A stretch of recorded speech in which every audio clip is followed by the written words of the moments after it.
let's assume there's no problem between sending signals.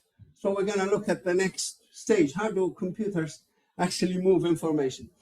And there are 4 techniques. I'm going to mention the 4 of them now briefly, but you should know, and if you don't know it, well, hopefully you will know them very quickly. The first technique is known as message switching.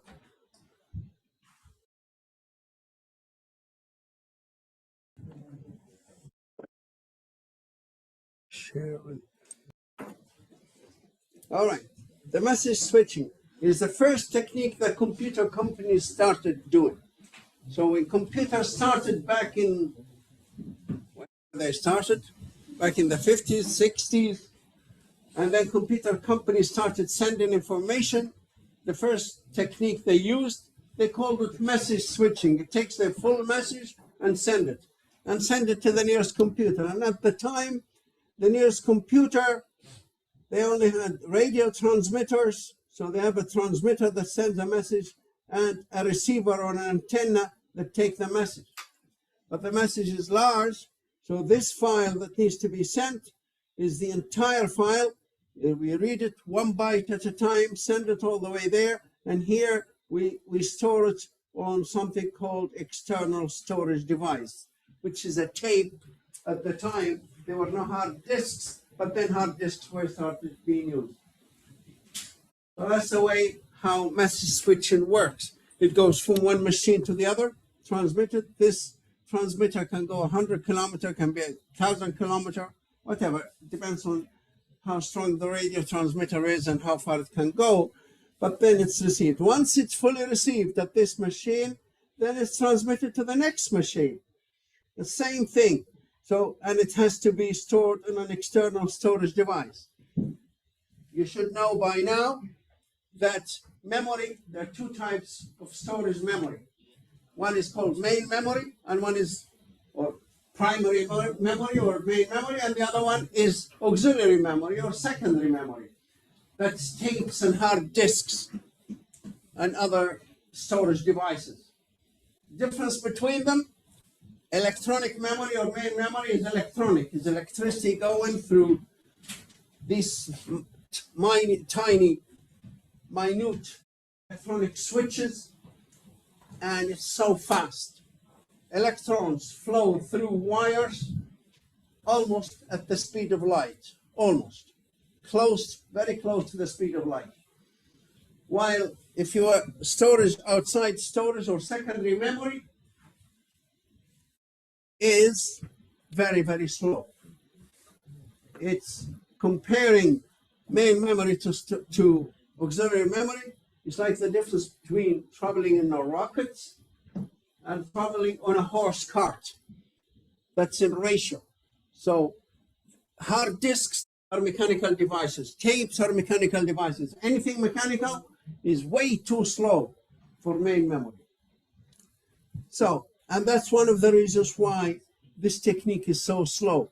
It might take 15 minutes to transfer a file, maybe half an hour, transfer a file from one place to another, and it's stored onto the tape or written onto a hard disk or any auxiliary storage device until it reaches, and we keep doing that. It might go over 5 or 6 or 8, transmissions. And if something goes wrong while you're sending this file, if 90% of it is received and then when there's 1 bit error, you say, hold on, there's an error, start again. You don't step back a couple of bytes and continue transmitting. So it can get even slower if there are errors, if there's noise in the air or electromagnetic storms or whatever. And then eventually the file gets there. So that's the first technique, which is no longer used. But that's how computer companies started sending information. So back in the 70s, somebody thought of another idea. He said the main reason here is that we cannot use main memory to transfer information from main memory to main memory to main memory. If we could do that, it would be much faster. And the reason we can't do that, because the message is too big. So he said, let's break that message into smaller units. And that's what they did. And they produced the next technique, which is in use today. And it's called datagram switching technique. Datagram is similar to the message. It's a development of the message technique. All they did, they said, okay, well, if you have a file or a message you want to send, break it into small units. We call them datagrams or packets or cells. It doesn't matter what the name is. But at that time, there used to be something called telegram. I don't know if you've heard of telegrams. In the old days, if you want to send a letter in the post, it might take a week or two to reach. But if you want to send it by radio, you go to the post office and say, I want to send a telegram. And a telegram is a message you write and they charge you per word. At the post office, you pay for the whole letter, very little money. But telegram, no, you have to pay for word. Every word is 20 cents of, I don't know, €1, whatever it is. And then somebody starts tapping it on the radio, it gets to the other end, and it's delivered. So it's delivered much quicker. Within an hour or 2 hours, it could be there in another country, in another city. That used to be called telegram. So that's done by the post office. So when the computer companies brought this, they said, well, we call it telegram. No, of course they can't, because already somebody else has a telegram we're using telegram. So they call this datagram. So, but the main idea of datagram is that you never send a message, very large message.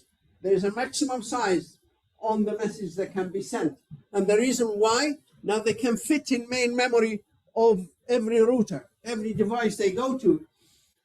So it's a continuous electronics, no more secondary storage. So it goes from one memory to memory, keeps flowing through those wires, and that's the speed of light, and it can get from here to Australia in a second or less.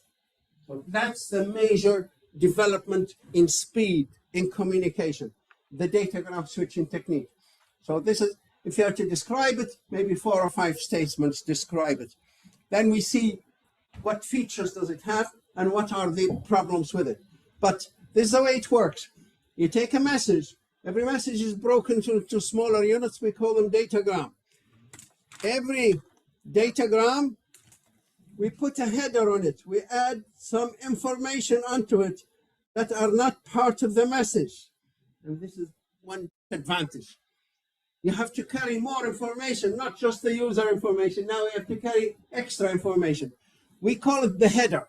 We put it ahead of the data, of the datagram. So we call it the head of the datagram. And what do we put? We put the source address, destination address, and a sequence number, 1, 2, 3, 4. So every packet we put on it. Say now we put the IP address and of the sender and the IP address of the receiver. They both go on it. And if you forget, if you don't know, if you get mixed up, just think of the post office. This is like sending a letter in the post, in the ordinary post, not the registered post. So anytime you want to send a letter, or you have 10 letters, you want to send them to your friend in India or in Australia, and you want to send one every day. Think of it, we want to send one letter every day. So you take the envelope, you put the letter in there, the message, and you write the destination address, and on the back you write your address, the sender's address, and if you want your friend to receive the 10 of them, just mark them 1, 2, 3. This number means nothing except at the very end. Now, in computing, we give those to the nearest device. Of course, if you are connected in a network, normally in all textbooks, that's what networks look like. When we draw a network, normally that's what a network looks like. These are the devices of the network. Let's switch the light off would be better, is it? Is that what you are saying? Okay, can you manage the light here for us? So, yeah, switch that and maybe switch it. It's better? Now I can see you clearer. But maybe you can see this clear. This should be actually, is this better? Oh. Now, this is the infrastructure of a network. Any textbook you see drawing a network, normally You might, yeah, mostly this is the diagram, the way it's. That means these are all the devices that move the information. These are routers. In some places they call them switches. And the users are always drawn outside, on the outside. That's not normally how things really in the real world, but this is a nice way of seeing it. So maybe you and your neighbors are all connected to the same router, and so on. In every neighborhood, they're all connected to the same router, and one router connects you to the next and next and so on. Because remember, the best way to communicate with somebody if you have a direct link with them. Or there are two ways to communicate. You either have a link to the other person, direct link, a wire connecting your machine with your friend's machine, and you can send as much data as you want, as much as that link can carry. That's one way, but that's not really practical. So if you want to connect to 10 people, you must have 10 cables. You can't even plug 10 cables to the back of your computer. And if you want to talk to everybody in the city, you must have a direct link with everyone. That's not really a practical way of doing it, but that's one way of communicating. It's called point to point or link to link. Machines on either side of a link, and they just have that link to themselves. But that's not possible to communicate with anybody. The other technique is to broadcast. What most wireless networks do, and some wired networks as well. So if we all have computers and I want to send a message to you, I send a message and say in the packet frame, this is machine number 17, and I send it. Everybody gets the message, and ignores, because that's not their address or their number, but machine number 17 says, oh, that's for me. I'll take it in and pass it to the user. The user send back this message. What they do is they broadcast. So you can hear everybody. So that's the other technique. It's a multi-point technique. It's like broadcasting. You just broadcast to everybody, and only the intended party take the message. This is not good either. This has few little problems, and you should know these things. I'm just refreshing your information. If you are broadcasting, then if I'm transmitting and you want to transmit, you have to wait until I'm finished. And then if someone else wants to transmit after that, then they have to wait for me to finish and you to finish. So the problem with broadcasting is that the delay. You have to wait for a long time before sometimes it's your turn to transmit. Why? Because we're all sharing the same transmission time in broadcasting. And therefore, it's generally very slow. And if it gets too many the sharing increases too much, then it becomes impractical either. So those two techniques are the two extremes. Either everybody has their own link, if you want to communicate with them, that's called point-to-point communication, or broadcasting, and that's multi-point. Switching is the in-between technique that, like the telephone companies, you can talk to anybody in the world, you don't have a direct link to them, and you're not broadcasting. But they use these switches to connect you only to that person temporarily. Once you finish talking, they can connect other people. And that's what switching really, where the name switching came from. So I'm going to be doing how the datagram switching technique works. So now, for example, this user here wants to send a file to that user there, could be on the other side of the world. All they have to do, break the message or the file into smaller units, we call them datagrams, add a header to every datagram and put on it the source address. Of course, there's a lot more information, but for now, you need to put in the source address, destination address, and a sequence number. A lot more information, we'll talk about it as we need it later on for error detection or for flow control and so many other things. So, and that's for now, that's what we need. And all you have to do, just give all the packets to the nearest device. Just give them to them. Just send them 1 or 2, 3, 4, give them all to the router. And every router looks at every packet independently, just like the post office. They don't take the letter that you're sending to your friend in Australia and say, oh, this is the same guy that sent yesterday. No, they don't think of it that way. There's no relationship between the letter you post today to Australia, to the same friend, and the letter you post tomorrow to Australia to the same friend. Post office don't look at them that they are related. Yesterday's letter, they could have picked it, they say, oh, this is going to Australia. Of course, we don't have a direct link to Australia. Same here, we don't have a direct link with your friend at the other end. So they'll send it to the nearest country in that direction towards Australia.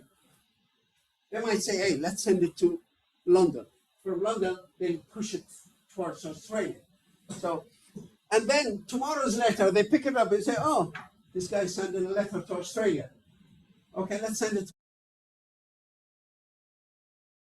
There's, storm over London, all flights stop. Let's send it to Rome. The same packet, some of the first packet, let's say this route, say, where's the best route?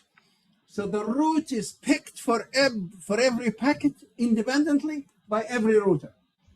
For example, this router might say, oh, you want to go to that address there? Let me send you to this one here.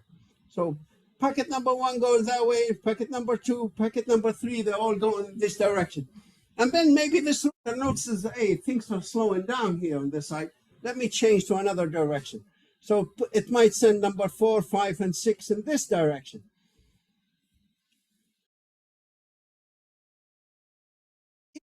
Receives the packets. This router might say, oh, number 1, I know where you are, so I'll forward you this way. 1 and 2 might go this way. If things are slow, it might send number 3 in this direction, and number 3 will arrive in that direction, and so on. So same with this one here. It might send number 4 in this way, but 5 is, and it might send it in this direction. So the point is, just as your post letters, that you post them and they might follow different routes, but eventually they'll all get there. And the same with the datagram. They might go in different directions, they might follow the same route. They'll eventually get to the final destination. So when they get to the last router and forwards them to the last machine, the user, the machine will look at them and will look at the headers information and say, all right, first, maybe they are out of sequence. Maybe we got number 1 and then 3 and then number 2 and then number 4. So it will put them in the right order. And then it will actually remove all the headers, get rid of all the headers that were inserted by the sender. See, these headers were inserted by the sender. They are deleted by the receiving machine and put all the packets together in one file. And there's the same file there is now transferred to the other end. What's the main thing about this? It's the speed. There's no, devices don't have hard disk to put information onto it, or tape, or any external storage device. We just use main memory. Main memory, it means it's extremely fast. Electricity starts from your machine, goes to the nearest, to the main memory of the nearest router, to the main memory of the next router. So this packet is jumping through main memory so fast at the speed of light, and it ends up in Australia.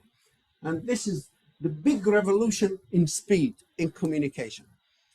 So the main idea is datagram. And what's the main idea of datagram that made it so fast? Packets are so small, they fit in main memory. Because there used to be a problem with main memory. It used to be very small. Now it's much bigger. But we still use datagrams, but we have now bigger sizes. Like a datagram now might have a size of 3,000 bytes. When we started first, maybe 50 bytes or 100 bytes. Now it can go up to 3,000 bytes, and they're flying one after the other. And even if the transmitter is slow enough, it can actually store the next packet or next 10 or 20 packets in its main memory. Now main memory is getting bigger and bigger and better and faster, but we're still sending information so fast. And that way, with the datagram switching technique, we were able to transfer information so fast. And this started in the 70s. And it's been improving all the time. Now, looking at it, there are a few things I just want to remind you. These links that are connecting all these devices are they dedicated or shareable? They're shared. Not just your data is going this way, also data that this guy is sending to this guy.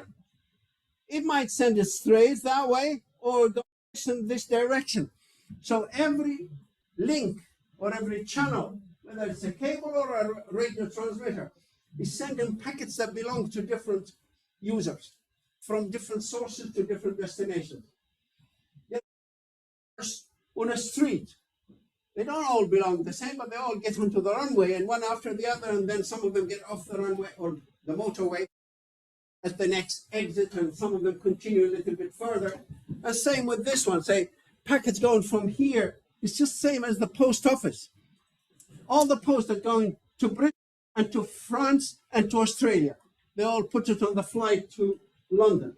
It gets sorted out. Oh, this one's staying here in Britain, the rest of it, this is going to France, and this one is going to Australia. It gets sorted out at the next location. And if you notice that maybe you can consider those routers are like airports, hubs. You jump from one flight to the next at the next airport, you get sorted out, sent to a different direction. And as you notice here as well, just these things I need you to keep in mind. Every packet is independent. It does not, bear any relation as far as the network is concerned with the packet before it or after it. Everyone is treated separately and independently, just like the post, how they treat each individual letter. These are some of the good things about it, the speed. Some of the bad things, and maybe sharing the links is much better than dedicated links. Why?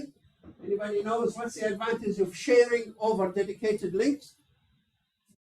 Cheaper, because 10,000 people can use this link. If you want to have a dedicated link, only one user can use it. And that means if you have to pay for it, one user has to pay a lot of money for one link. But if the link is shared by 10,000 people, then it's going to be cheaper for everybody. And this is the technique that's used by the internet today. So this technique is still in use, and it's probably the most used technique. This is the datagram switching technique, because it's so good, I guess, right? Possibly the only reason is that it's very cheap. Because when this technique, just like the post office, remember if you send a letter to somebody in Australia and the letter is lost and your friend in Australia never got it, does the post office tell you? No. Or if the letter is delivered, does the post office tell you that the letter has been delivered? No. Same as in datagram switching technique, there is no acknowledgement, positive or negative, this technique. So it's not really, you don't know whether the information will get there or not. Most of the time you get there, but it's not definite. The other thing is that there is no error detection in it. But if you send a letter and then the inside of a letter change, remember every message you send in computing is just a list of ones and zeros. What happens if there's a bit of noise or magnetic field and the one is turned into a zero or zero turned into one? This datagram switching technique does not do any error checking, and it does not correctly. So it doesn't check for errors. It doesn't acknowledge your message, whether it's received or not received. And sometimes because the line is shared, and every line has a capacity, like every road, a road can carry 10,000, maybe 1,000 cars. If you send 2,000 cars at the same time, it will stop. There'll be no traffic going. Same with datagram switching technique. We have a network. It has a certain capacity of links, and it can, for example, carry maybe 10,000 packets reasonably fast. But what if now we have 20,000 packets, or 15, or 25,000? Users decided, okay, your neighbors decided to download files and send and upload videos. Then it's going to increase the traffic. What happens when you increase the traffic? There's something called the quality of service. Quality of service refers to the speed. How fast do things go? It refers to other things. We don't lose material and all that, but mainly it refers how quick do we get the information. And if you are watching a video using the datagram switching technique, if you might watch it without any interruption, but not guaranteed. If your neighbors, like you start watching a video, and maybe 15 minutes later, your neighbors start downloading and uploading videos and things like that, or communicating a lot, then it's going to increase the traffic in your area. It's going to slow delivery of information to you, and you might start noticing delay. And it might happen to you many times. If you're watching a video, you're happy for 10, 15 minutes, and then start stopping and slowing down and interrupting. We say quality of service is poor, and these things are really slowing down. And the main reason is there is a lot of traffic. And the main reason why there is a lot of traffic, because datagram switching technique does not guarantee the quality of service. And why?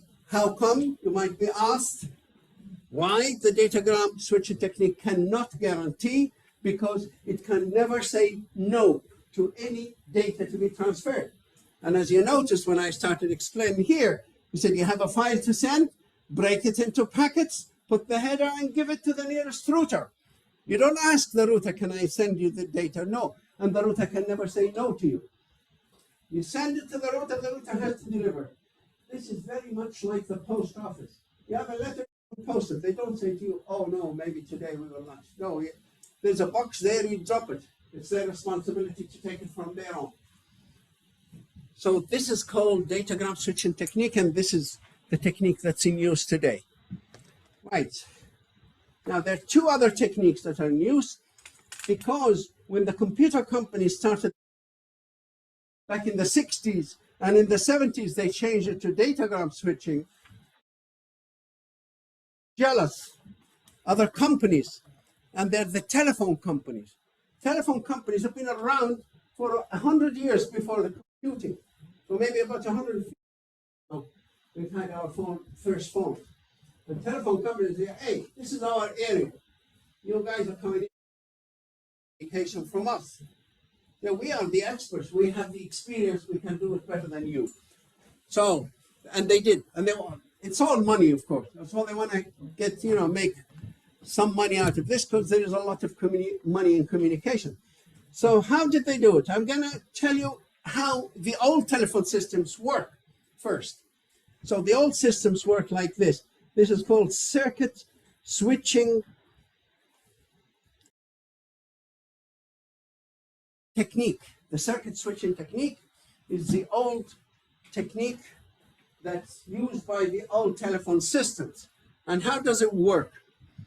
Okay, every city, there are many streets, of course, in every city, and squares and all that, and when they started putting phones, all the houses, for example, on a street, they have telephones. I'm just going to have this shape here to look like this is a phone. And in every street, in every city that has phones, there's a box somewhere up or down in that street. Every street, in every city, in every, around the world, there's a box. And that box is called switching box. And that's where the word switching came from. So, switching boxes. Switching box just has lots of switches in it. And the boxes are still there. In the older days, they were mechanical switches. They move. They physically rotate to connect any two wires together. But now they are electronically connected. And they operate. But the boxes are still there. And now they are electronic boxes like routers or switches. And every phone is connected to the box. Every phone in that street is connected to this box. And the same in every street. There are so many boxes in every city. It's also on the houses, companies or offices. There are lots of phones, and these phones are all connected to the neighboring boxes. And they still do. And right now, maybe even with the telephone, with the internet, you need to be connected to a router up the road. But still a router, it does pretty much the same job. But that's how telephone companies used to work. And also, every box is connected to so many other boxes in the city. They can actually connect you to talk to anybody in the city. You don't have to have a direct link with them, but if you want to talk to somebody, they make all the required connections that you can communicate with another person. So, and then this one here has another box that's connected to that, and another box to this one, and this one also has many other boxes. So all the boxes in the city are connected together. And from one city to the next city, there's a connection from all the cities to another country. So connections is just big. It's a big network. But it's been around for 100 years, for 150 years now, and it's getting better and better. Now, this is how it works. If you want to call somebody, if this phone here wants to communicate with that phone, it needs to know it's the destination address, but in this case, phone number. So you need to know what's the other side, your phone number that you want to call. And you pick up your phone, let's say this phone here, you pick up the phone and start dialing the number. So first, this circuit switching technique, before you can send data, you must do another thing, and they call it call setup. So it has an extra step that needs to be done. Before you start sending data, even computers that we use to connect on the modems to talk to other computers, first you must call the other computer. So that's called the call setup phase. So so the circuit switching actually consists of 3 steps. First is call setup. If the call setup is successful, then you go to the next stage, which is called data transfer. Number 2, data transfer. And when you finish sending your data, you do the 3rd and last step, which is, anybody knows what it is? Call clear. Finish the call. This is what you do on your mobile phone today. You want to talk to somebody, you don't pick up the mobile and say, hey, Tom. No, first, before you can talk to Tom, you must dial Tom. You do the call setup. You dial it and start ringing, and when it starts ringing and Tom answers, now that's the step done. The call is set up. Now you can talk to Tom or send data to Tom. If it was an app, it's calling another app on the phone. But this is how the old circuit switching technique worked. So now the first phone picks up the call, picks up and start dialing this number. Let's say whatever this number is, 453, right? So this number goes there and start rotating this switch. So it will connect it to the suitable box, wherever that phone is. And let's say this one here is connected in this direction. So this rotates, so this is connected with that. So now this is the connection is made to this box. Now this box, the switch also start rotating based on the numbers you've dialed until they connect you to one of the boxes. And this will be connected to maybe 30 boxes or 100 boxes, but it'll pick one of them, and this is the one it'll pick because it's bringing you closer to that phone. And now the switch here, it can connect you to this one there, and the last switch here will actually connect you to that phone. And as you can see, and then starts ringing from this point. The phone starts ringing. And if somebody picks up the phone or answers the phone, or if it's on a computer, they say, hey, somebody's calling you, accept or refuse, you press accept. Now you have the right to accept or refuse. So now, first thing that you notice, the difference from the datagram. With the datagram, you don't have to make a call at all. Just take data or datagrams, put the source addresses and send it to the nearest router. The network will take it. Here, no, you can't even start sending until the network takes from you, accepts you, and then the final destination will also accept you. So the call setup has to be done. So that can be, is it an advantage or a disadvantage having to make a call? Is it better to do it without calling the other part? I want to send you data. Is it better to send it to you directly without calling you, or according to the datagram, or according to this one, I must first call you, send you the data? What do you think?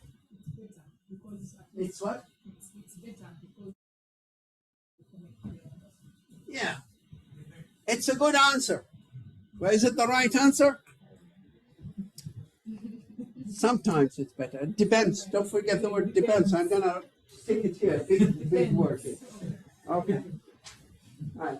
But you won't forget the exam, right? If you're asked, is it better to have a call setup or is it better not to have a call setup? Don't say it's better to have, unless if you give the reasons for it, right? And you give both reasons. What's the advantage for this and advantage for that? Now, but this is the way it works. Whether we like it or not, this is the way phones work. So, and this is the circuit switching technique. Now we start talking. But now, as you can see, the phone is connected from this end, continuing with those two wires all the way to this phone here. And this is like an electric circuit, all the way from the source phone to the destination phone. And it's dedicated. This is dedicated to the user. Even though it wasn't dedicated before, but after we made the connections with the setup, now this line just carries information from this phone to that phone and no other phone. So now this one is dedicated, and this is the only technique that uses dedicated. I ask you to describe datagram switching technique or message switching or the next technique that we call virtual circuit. None of them had dedicated. This is the only one that has dedicated. Now, the question, is it better to have a dedicated link like this or a shared link? What do you think? It's better, this is a dedicated line. This connection from this phone to this phone is dedicated only for those two phones, for the duration of the call. So you can send them. So is it a good idea, or is it better to use the shared, like the datagram, where we share the links? This one. The good answer, another good answer, but it's the wrong answer. Why do you think it's dedicated line is better for a call? Give me one reason why you said this one is better.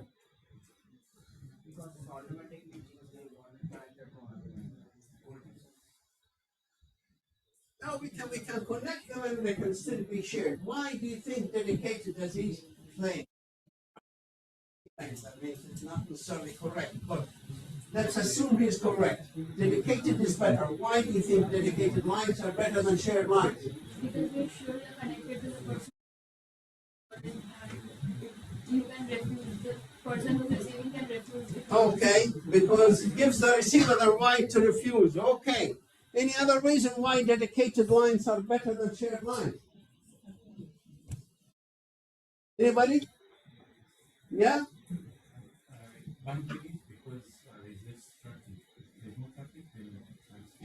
Yeah, if you have a dedicated line, that means no one else is sharing. Remember, every line has a maximum capacity, maximum how much data you can send through it. If it's dedicated to you, then the total capacity is yours. There's no delay. There's no one else sharing the same link. It's like you having a motorway just for yourself, but you have a BM or a Merc or something that can drive really fast and stop, do whatever you like. Nobody is sharing that link with you. So that's the advantage. Speed, good quality of service. If you want to watch a video, this is the best way to watch it. Get your own link. But what's the advantage of sharing, or what's the problem with this? With datagram, you can still have a connection, but you're sharing it with thousands of others. What's the advantage of sharing the server? So with this thing, like, suppose you're not the lucky one who has the connection, you have to wait for a long time. Yeah. So here, remember, if you have this link, and there are other people that want to use it, let's say there's another user here that wants to call another user there, and they need to share this link. And if this link is dedicated, and we only have one wire, then they have to wait. Also, you may have to wait before you get your call. Remember, you had to make a call, and if the network is busy, then you would have been put on a wait. And there are a lot of busy lines in the old days, in the old telephone system. But that's how it works. So this is the old circuit switching technique. The other thing about this is all one electric circuit from one phone to the other. If this line breaks anywhere at all. If it breaks or goes loose, what happens? You lose the call completely. You lose the call and you have to start a new call. You don't just wait till it's connected, now you can resume. No, you don't resume. Anytime that link is broken, you lose the call. While in the datagram, this is the previous technique that's the one that the datagram uses to. If, for example, all your packets are going this way, this router is sending them that way, and this link breaks, you don't even know. This router will switch and start using another link, and it will deliver them, just like the post office sending your information to London. London has strike or so whatever it is. There are no flights today. No problem. It's changed to Paris or change to Rome, or so you can pick many different directions. This technique, the datagram switching technique, is very flexible with routing. Routing is flexible. And also something called robust. A robust system is a system that will continue to operate and work even or despite if this part of it is broken. So in the datagram, if you lose that link, doesn't matter, the network will continue deliver your data. So we call that a robust system. So it's very robust. Routing is flexible, and quality of service. What about quality of service with the datagram? We cannot guarantee it. Sometimes it's good, sometimes it's bad, depends on the traffic. But with the circuit switching, is it robust? It is not. If that link along the route breaks, you lose the call. Can you change the call? No. Once you're booked, you cannot change the route. So routing is not flexible. I'm just going to put the word flexible as keywords, and the answer is no. Routing is not flexible.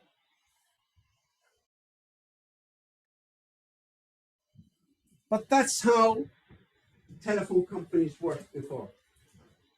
Yeah? So I have a question about the dedicated work. Yeah. Dedicated during the call. Yeah, so you said circuit switching is the only one that's dedicated per se. But Yeah. Is message switching also kind of dedicated? Because like there's one message and like it's Okay. But that's only the way we've done it is just you are only sending one file. But who knows? You could maybe agreeing with the other side.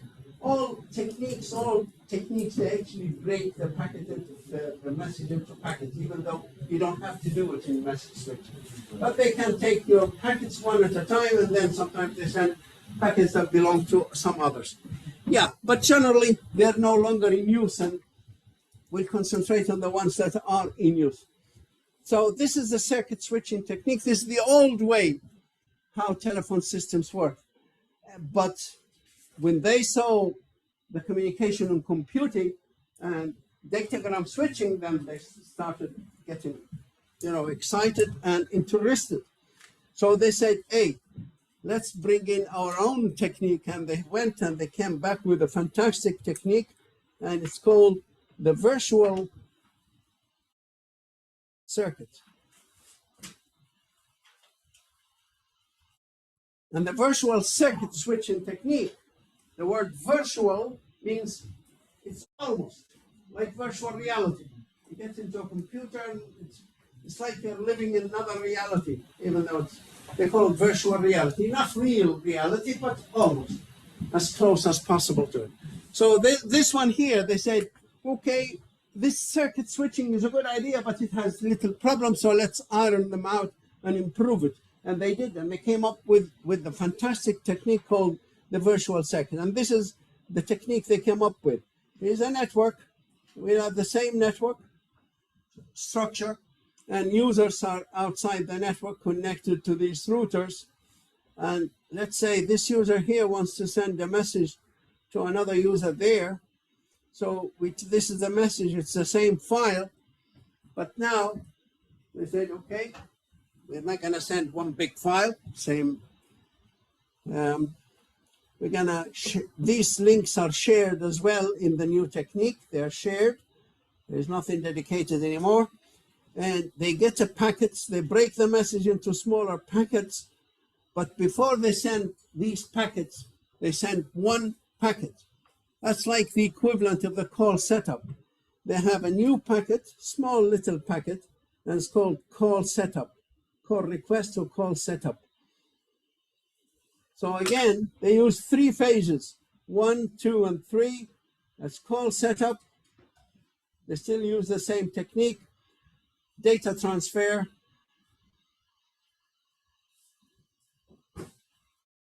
and call clear. They like the call setup or call clear. They say it makes accounting much easier. And in a way, it's because you know who made the call. The one who sent the call request is the one you charge. With the other technique, the datagram switching technique, everybody's connected. There are no calls. Anybody can send any data they want.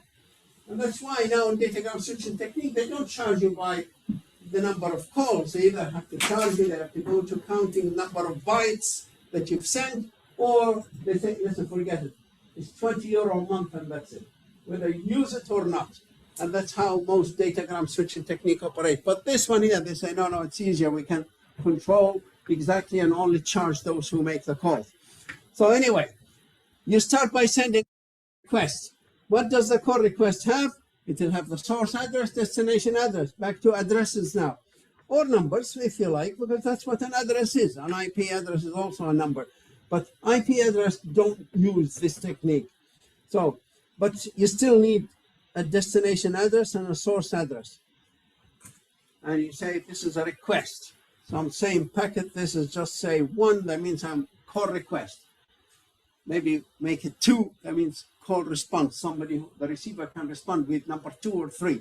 2 is I accept the call, maybe 3 I refuse the call. But it's the same packet, very small packet that goes out, and you send that, you give that to the nearest router.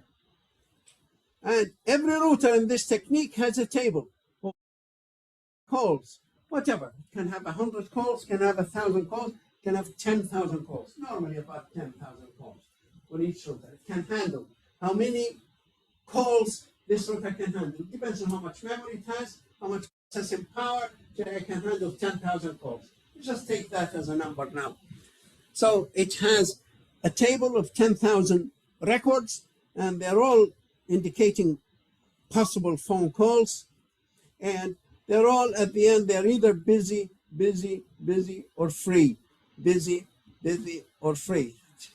So anytime this guy here, let's say this is user A wants to communicate with user B. So he puts here A and B, that's their addresses, and wants to communicate with them. So when this router gets it, it says first, hold on, can I take another call?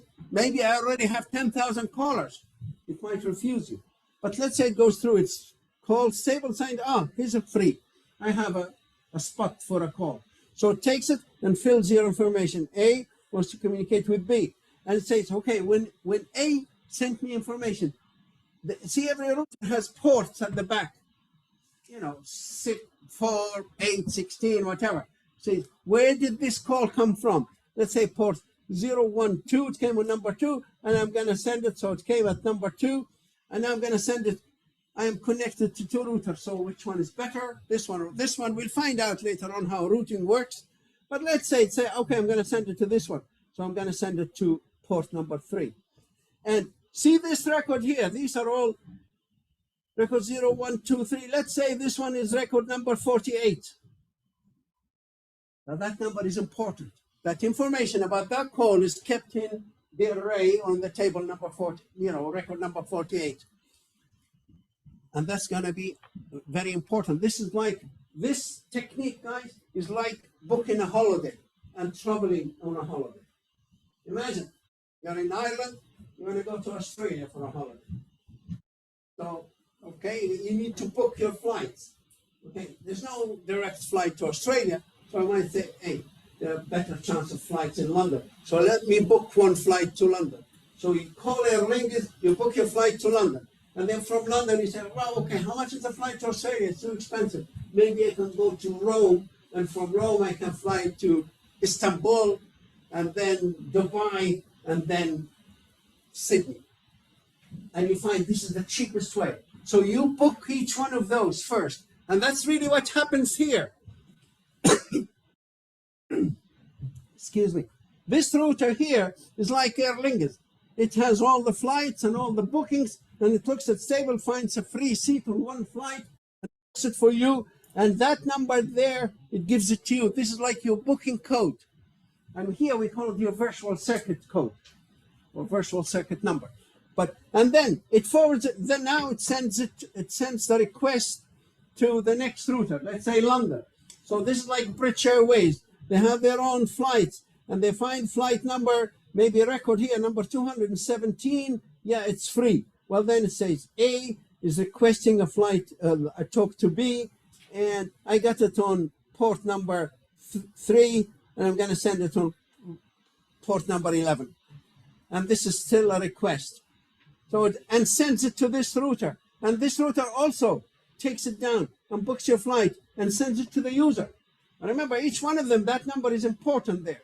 So the user here, maybe a message appears on their screen. There's a call. This guy wants to talk to you. Accept or refuse.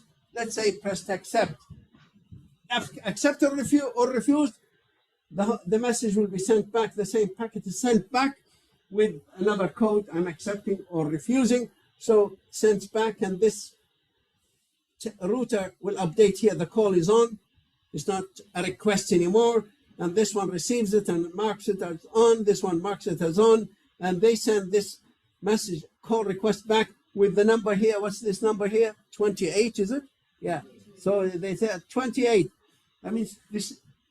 If you're booking a holiday, that's like your booking code with Aer Lingus. Remember, you have another booking code with British Airways. You have. So that's what virtual circuit are. You have few virtual circuit numbers, but you only get one virtual circuit number. Now, once we say the call setup is done with the virtual circuit. Now, all the packets, you create them, and you don't put any more source address, who's talking, A is talking to B. No, you don't need to. All you have to do is put 28. That's the virtual circuit number, 28, 28. And of course, you need to put the sequence number. And that's it. And start sending them to this router. Now this router will look down. Any packet that comes in, it'll look and say, what's that? What number are you? 28. So it'll go down 28, say, oh, A, and you're talking to B. And you came to me on port number, whatever it is, 4, and I'm going to just forward you to number 3. So just take that packet, puts it in number 3. But it will change that number 28 to 217. That's the next booking code. Let's say if you fly to Aer Lingus and you get to London, you have now to talk to British Airways. They say to you, what's your booking code?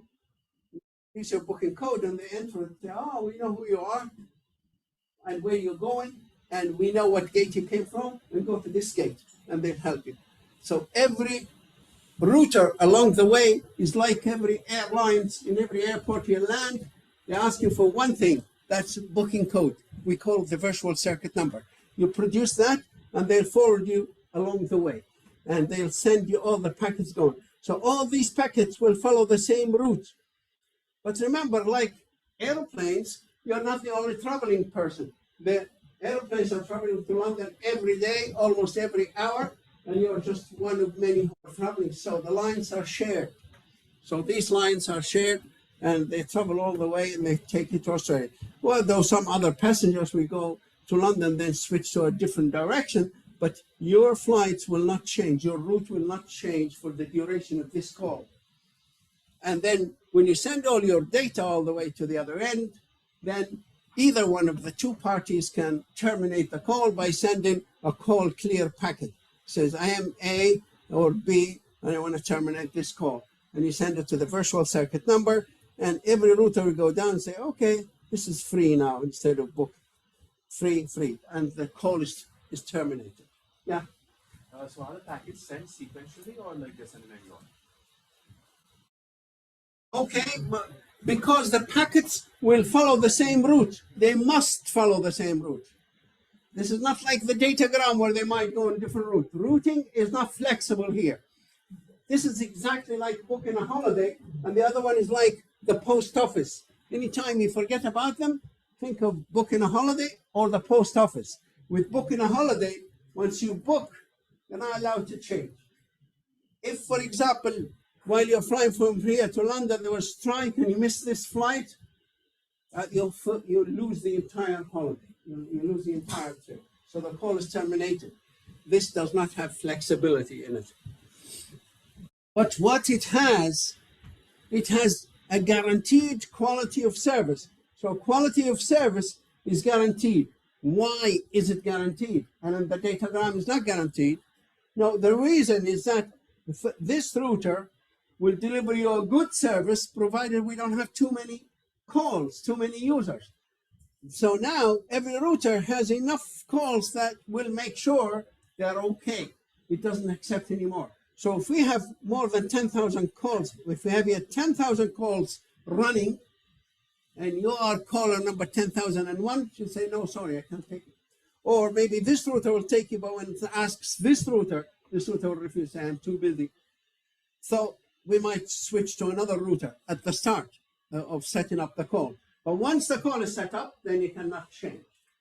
But the reason it provides a guaranteed quality of service is that because it can refuse, it can block new calls in order to maintain good quality of service for existing calls.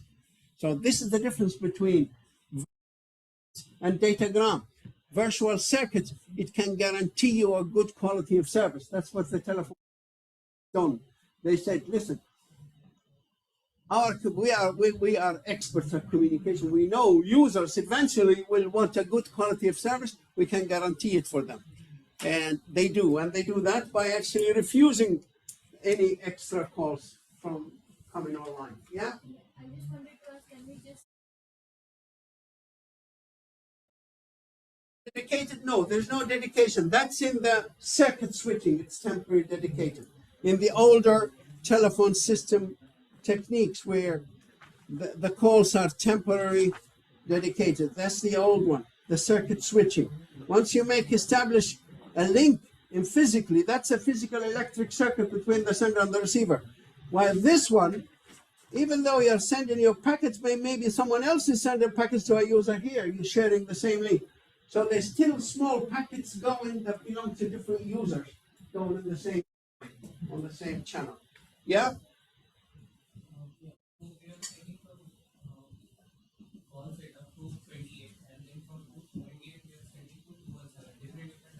Yeah, a different virtual circuit, because same as booking. If you book a flight with Aer Lingus to London, they'll give you their own booking code. But when you get to London, you booked with British Airways before you go, you booked another flight, then they give you their own booking code. So the virtual circuit changes. So when you send the packet with the number 28 in it here, what this router will do, before sending it this way, it will change. It'll still have the data, but instead of 28, it'll put the next number 217. So when it's received by this one, it knows who you are. And then when this one sends it, it will replace that number by the next booking. Yeah.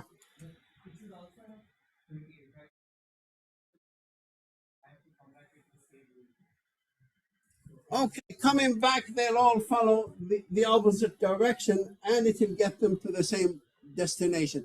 They probably have here the number 27 and 20, the virtual circuit coming in, the virtual circuit going out, that they can actually work it out, yeah.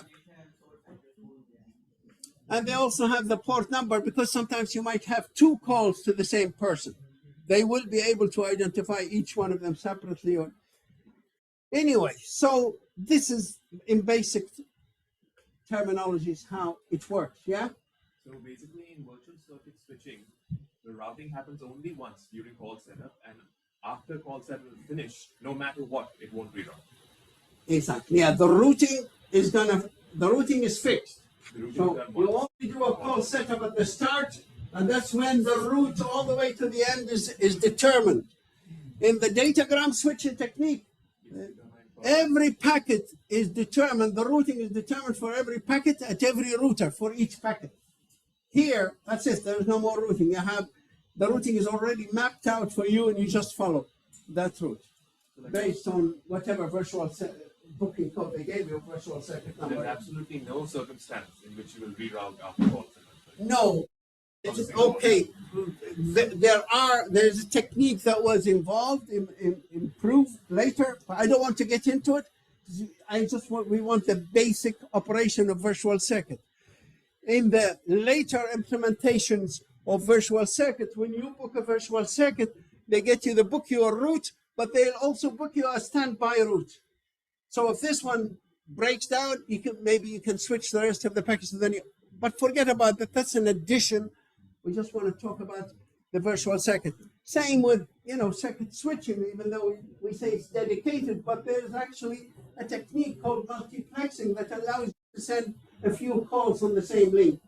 But that's the basic idea of each of those circuit switching, so we don't get too mixed up in between. So, but these are the only two techniques that are available today: virtual circuits or datagram switching technique, whatever it is.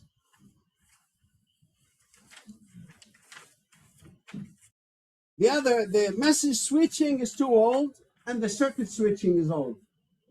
The circuit switching is the telephone companies, and they replaced it with virtual circuit.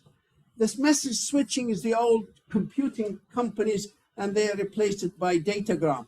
So now we have those two techniques, virtual circuits and datagram. And most of the questions are going to be about those two techniques, because they are the ones that are used today. In fact, the virtual circuit has proved to be the faster of the network because of this kind of limited use, the fact that they can block new users, so we don't get too many users. With too many users, they just slow down, and the lines sometimes stop. They say there's no point of slowing everybody down to a halt. So they say, we guarantee you a good quality of service. Of course, you need to first do the call setup, and maybe you're refused at the call setup. So there's a possibility you might be refused. But it's not like the circuit switching where it's a dedicated line, one user. This one's still about 10,000 users. And remember, when we talk about the datagram, don't always say it does not have a good quality of service. No, it can have. When does datagram can have a good quality of service? When does datagram have a good quality of service? Low amount of users. Anybody on this side? Why does datagram can have a good quality of service? When does it have a good quality of service? We say it cannot guarantee a good quality of service, but Line fields, you can route traffic to another route. no, that's just flexibility in routing. If something goes down, that makes it more robust. So if something breaks down, you don't lose the call like with the virtual circuit or with the datagram circuit. Now I'm talking about quality of service. I mean high, fast delivery. You don't get interrupted when you are watching a video. Sometimes you don't get interrupted. Why? It's using datagram switching technique.